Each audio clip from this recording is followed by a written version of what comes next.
लगातार खास मेहमान हमारे साथ जुड़े हुए हैं, उनसे अपनी चर्चा को आगे बढ़ाएंगे। फिलहाल बड़ी खबर आपको बता दें, यूक्रेन के ज़ैपोरिज़िया न्यूक्लियर प्लांट में जो आग लगी है उसको बुझाने के लिए 40 लोग लगे हुए हैं। आग बुझाने के लिए 10 उपकरण लगाए गए हैं।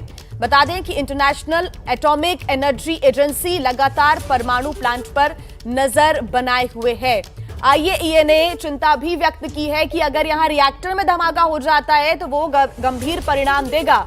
यूक्रेन के ज़ैपोरिज़िया, जो कि रूस का एक बड़ा निशाना यहां पर देखने को मिला, हमला किया न्यूक्लियर पावर प्लांट में और इस हमले के इस धमाके के बाद यहां आग लग गई और इस आग को बुझाने में अब लोग जुटे हुए हैं।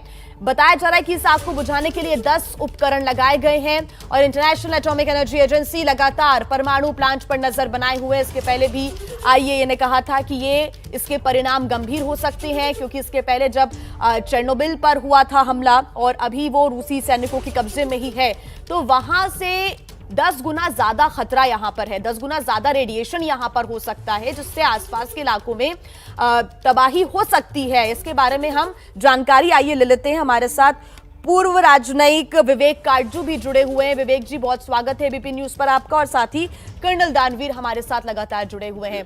कर्नल दानवीर, मेरा सवाल आपसे यही रहेगा कि यहां पर अगर ऐसे ही रिएक्टर पर धमाका हो जाता है, जो कि आईएईए ने भी चिंता व्यक्त की है, तो कितना ज्यादा नुकसान हो सकता है? आग बुझाने की कितनी ज्यादा जरूरत है यहाँ पर? देखिए, दो पहलू हैं। अगर धमाका हो जाता है तो क्या होगा? तो अगर धमाका हो जाता है तो चेर्नोबिल से जो रेडिएशन पूरे यूरोप में फैला था, उससे भी ज़्यादा गंभीर नतीजे सामने आएंगे, क्योंकि यूरोप का ये सबसे बड़ा न्यूक्लियर प्लांट है।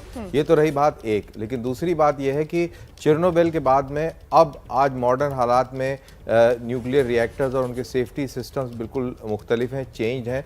और इंटरेस्टिंगली और राहत की बात यह है कि जो इस प्लांट का जो सिक्योरिटी ऑफिसर है, उसने बोला है the plant is coat and coat secured, और प्लांट के रिएक्टर्स को सेफली शट डाउन किया जा रहा है। ये इसलिए अहम है कि अगर न्यूक्लियर रिएक्टर को सेफली शट डाउन नहीं किया जाता है तो उसके अंदर जो हीट जनरेट होती है, इतनी ज़्यादा हीट जनरेट होती है कि उसके लिए कांस्टेंट कूलिंग चाहिए। जब बात शेलिंग की हो रही है तो जो कूलिंग प्लांट से जो पानी या जो भी कोई मटेरियल उस कूलिंग प्लांट से पुश किया जाता है रिएक्टर के टेम्परेचर्स को कंट्रोल में रखने के लिए और स्टीम जनरेट करने के लिए, वो बेकाबू हो जाता है और उसी की वजह से प्लांट या तो फट सकता है या मेल्ट डाउन हो सकता है। और दोनों केसेस के अंदर बहुत भारी रेडिएशन जो है वातावरण के अंदर फैलता है और हजारों लाखों जाने जो हैं फिर खतरे में पड़ जाएंगी अगर ऐसा होता है तो। लेकिन ऐसा नहीं है, क्योंकि सिक्योरिटी ऑफिसर ने बोला है कि plant is secured and it is being safely shut down.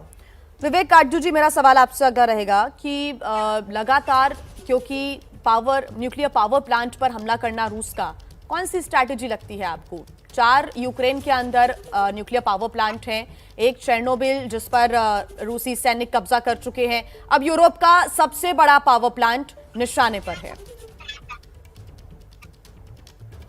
रूसी फौज का इन प्लांटों पर जी हमला बिल्कुल जिम्मेदारी के खिलाफ है, गैर जिम्मेदाराना है। इसको उनको बंद करना हो, क्योंकि इससे रेडिएशन का खतरा, जैसे कर्नल साहब ने बिल्कुल ठीक फरमाया, इतना ज्यादा है, इतने लोग इससे मारे जाएंगे कि उसका अनुमान लगाना मुश्किल। तो पहली बात तो ये है।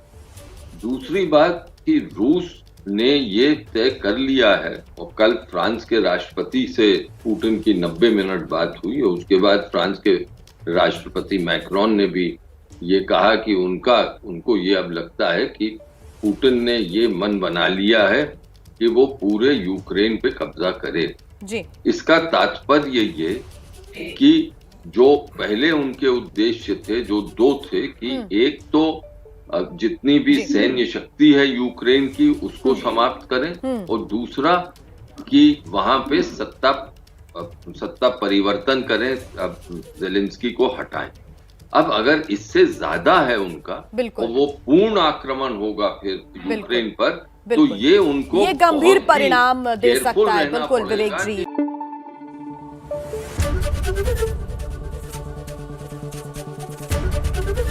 एबीपी न्यूज आपको रखे आगे।